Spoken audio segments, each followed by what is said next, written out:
Odin, is this it? That is the location I mentioned. You're there? You're gonna need a crowbar or something. No, it's open.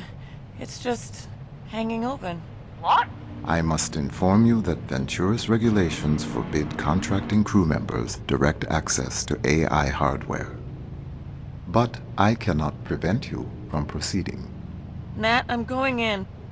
Okay, just be careful.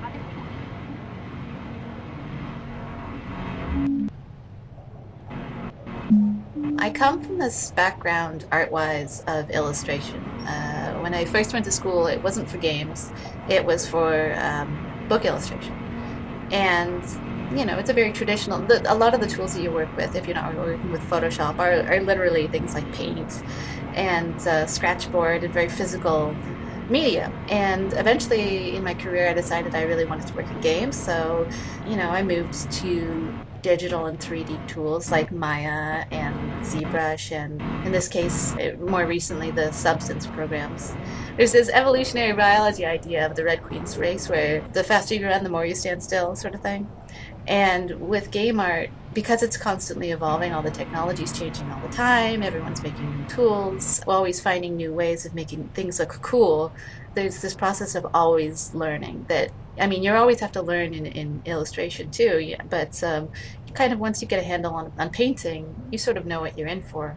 But with game art tools, the moment you feel like you've mastered a game art tool is the moment a new one comes out that does something even better. So it's a very exciting world to work in, but at the same time, if you don't like learning things, it's, you know, it can be quite difficult, and sometimes it is frustrating. But, you know, the principles of it are more or less, they sort of stay the same. So, you know, if you're struggling with it at all, it's basically the patience that is the main skill you have to learn for game art. It's not necessarily whether you know Maya or not, it's whether or not you stick with it. But yeah, game art, it's a lot.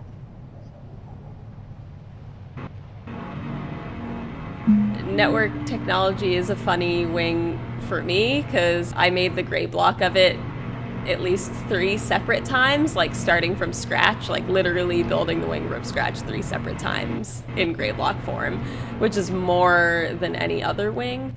And it was also, I think, one of the earliest wings that I worked on. Because it was one of the earliest gray blocks that I was doing, I was adding all sorts of like different purpose rooms to the wing originally. And in the process of like cutting a lot of those rooms and making the space more focused, it just made the most sense to like scrap the whole level and start from scratch. So the core of it would be designed to support a more focused space. Right. Cutting off a bunch of rooms and just being left with a weird squirrely hallway or core that is no longer necessary can just be kind of like you're left with a strange shape. Yeah. And also, like, even though I was remaking it, like the core concept was still there. Like I kept that circular staircase kind of thing in it from the beginning and never fully trashed that idea. So it was more like iteration to preserve and refine the good elements that I really enjoyed making. And then, yeah, being able to like reshape that to fit the more concise idea of the space was good.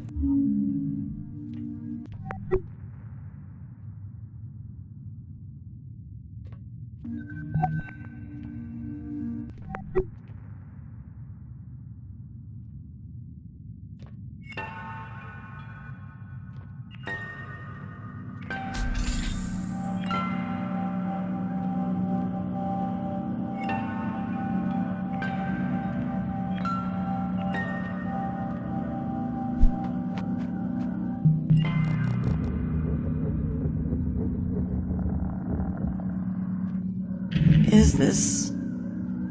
What is all this? Communication records?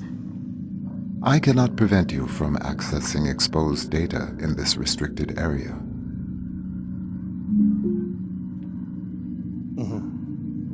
Yes. Yeah, he's recording. It is with great sadness that I address you today, February 29th, 2088. Mere hours ago, 6 loyal men and women, the crew of Lunar Transfer Station Tacoma, lost their lives serving Venturas, and all of us who rely on the orbital economy. Tragically, due to human error on the part of the crew, Venturis rescue technicians were not made aware of the catastrophic oxygen loss until it was too late. Our heartfelt thoughts and prayers are with their families. If only tragedies like this were avoidable. But in truth, they are. As we know, each minute that human workers spend stationed isolated in orbit is another opportunity for heroes like the crew of Tacoma to lose their lives. We at Venturis say no more. The partisan obstructionism that led to the failure of the Orbital Worker Safety Bill has claimed its last victim. Today, we hereby renew our solemn pledge to fight for the legalization of fully automated orbital facilities. We encourage, we humbly beg everyone listening to this message to contact their OSEP representative and voice their support in honor of the crew of Tacoma. There never need be another tragedy like this one. And now, a moment of silence in their memory. Okay, and then we just cut it there, silent for a minute, and then what, Amazing Grace? No, I don't need another take. That was fine. When Steve asked me to voice Sergio, he didn't exactly say that Sergio was the villain of the story. But I could tell by the way he described Sergio, sort of smooth, confident, the public face of a big corporation, that he probably wasn't going to be the hero. So when I got the script, I learned that Sergio speaks in monologues rather than dialogue with other characters. That got me thinking about how video games present characters through PA systems or audio logs.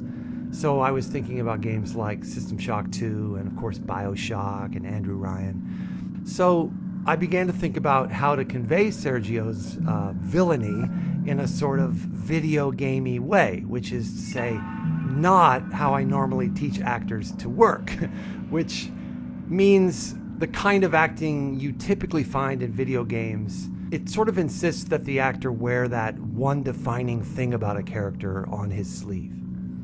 So villains sound properly villainous. So when it came time to record, I asked Steve and Carla what they were looking for, and Steve just said, "Be yourself." And I was like, And Steve said, "No, we really want you to just be your kind of genial, soothing self. Don't play the villainy, just play it straight," which I translated to mean find the truth, which is what actors do. There are a lot of things to admire about Tacoma, but for me, it's the naturalness of the performances that really delivers the characters and roots them in a believable reality. It's the way that we don't tell you what you're supposed to think or feel about these characters, and the way we don't distill our roles into easily recognizable types. As actors, we make choices that trust the player to construct meaning on her own rather than pulling from a bag of tricks that every actor owns. I think when you trust your actors like that, you're really communicating a sense of trust in your players as well.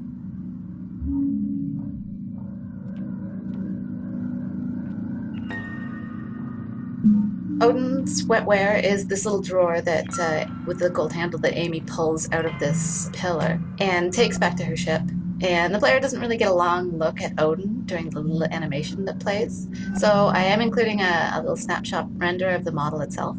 When we first started talking about Odin's design, like not Odin the room, but Odin the actual, this little individual piece of wetware, Carla had mentioned the shapes and forms of a Romanesco cauliflower. And in my first version of the model, I'd actually taken an alpha or a black and white height map, essentially, of a Romanesco cauliflower and sort of pressed it into the actual model to get the shapes. But it was a bit noisy and it didn't really read as intended. It made some cool patterns, but it was also a little cluttered visually. So we did a second pass on the model, and we made him look more brain-like, more wetware-like, more organic. And in Odin 2.2, it felt more like a living piece of technology than the previous rendition had. And I remember spending a lot of time painting out the little veins and things in there. And I really like how gross it looks. Is another part of it. I tried to make it as glossy and weird as I could. So That's Odin. He's actually, he's a handsome voice in a gross little box.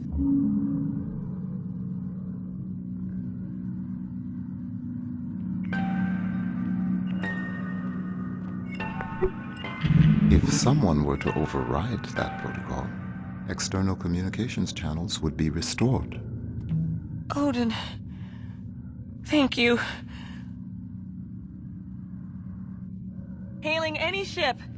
Any ship within radio range of Lunar Transfer Station Tacoma. This is an SOS. Is anybody out there?